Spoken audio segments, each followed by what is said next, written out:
Today we want to look at how you can use the TI graphing calculator when you're doing problems dealing with a binomial distribution.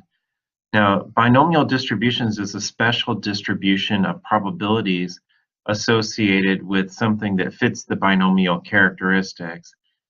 For instance, here we have a problem that fits the binomial characteristics. A good way to remember those characteristics is to use the acronym BINS.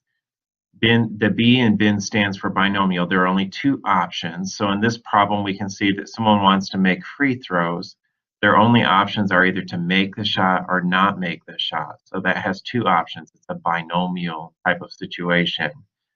The I in bin stands for independent. These shots are independent of one another. Making one shot is not going to affect whether you make the next shot. So we call that independent. The n for the bins is a fixed number. In order to work with this, we have to have a fixed number of shots. Here we want to know out of 3 shots if she can make 2 out of 3. So the 3 is our fixed number. And then the s from the bins is the probability of success is constant, and her probability of success for each free throw is 60%. So we have a consistent, successful probability associated with this. So this becomes a binomial situation. So because of this fixed situation, we can know the probability distribution associated with each of these shots. The first thing we would want to do is to look at the distribution. So we could consider the number of free throws made as the random variable. So if we look at that, we can see that she could make 0 shots, 0 of the 3, all the way up to 3 of the 3 shots. But we want to see how many different ways that could happen. If you make 0 shots, there's only one way to make that.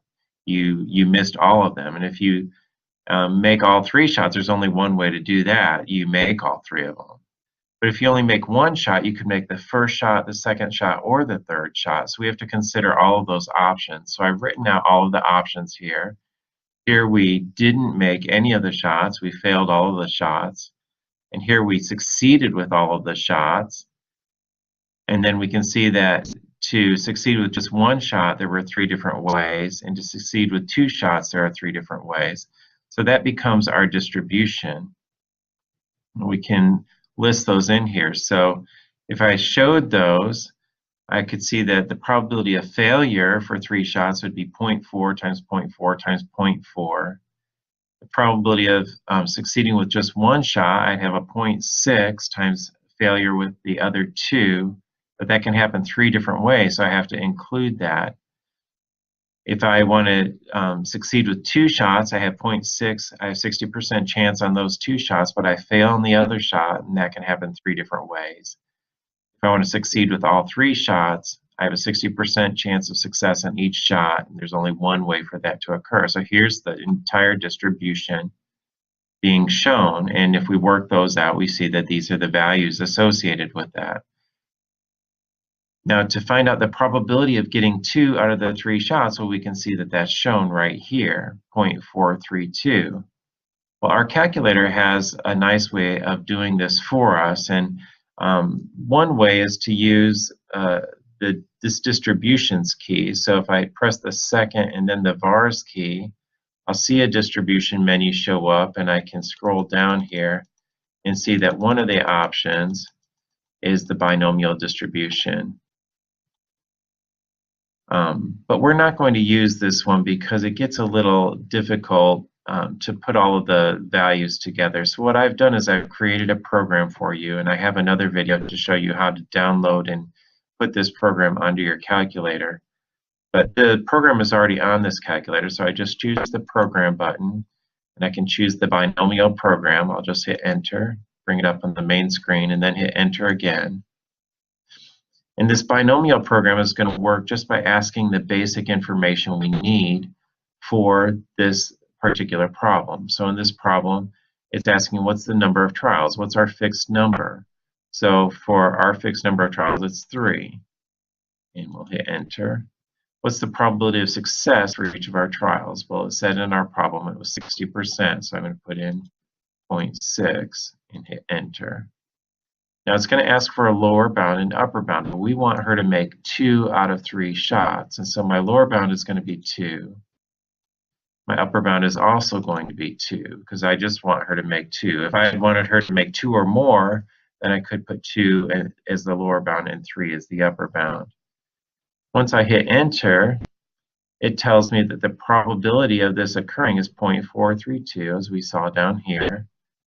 And that the mean for this situation, the mean number of shots we would expect her to make out of 3 would be 1.8.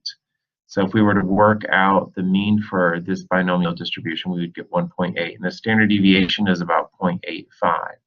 So the calculator program will work out the mean, the standard deviation, and the probability for the specific situation we're interested in. Let's try to use this binomial program to solve another problem. In this case, we're completely guessing on a multiple choice test that has just 4 options for each problem. If there are only 5 problems, what is the probability that you get 3 or more problems correct? Well, first of all, let's check to see if this is a binomial situation. So we'll go through our bins. B, is it binomial? Well, I have the option of getting the question right or wrong, so there's only 2 options. I, are they independent? Well, if I get one right, that doesn't affect whether the next one will be right or not, since I'm completely guessing. So they are independent. BIN, is there a fixed number? Well, there are only 5 problems on this quiz, so there is a fixed number. And is there a S, is there a consistent probability for success? Well, our probability for success here, since there are 4 options, I have a successful option of 1 out of 4, so that would be a 25%. So I'm going to go to my binomial program and run it again. My number of trials was 5. I have 5 questions. Probability of success is 0.25, 1 out of 4. My lower bound here, I want to know if I can get 3 or more correct. So 3 is my lower bound. But since I can get 4 correct or 5 correct, I'm going to go an upper bound of 5. So there are several more probabilities I need to add in here. I'm just going to work that out, and I can see that the probability of getting 3 or more correct is only about 10%. 10% of the time that would happen. Well, I am completely guessing. The expected value for this would be only getting 1 correct. So if I had 5 problems, there are 4 options. If I'm completely guessing, about 1.25 I would get correct. The standard deviation for that is about 0.97. So we can see once again that we're able to solve a binomial problem and get some expectations. I could get 10% of the time I could get 3 or more right just by guessing. I can figure that out using this binomial distribution.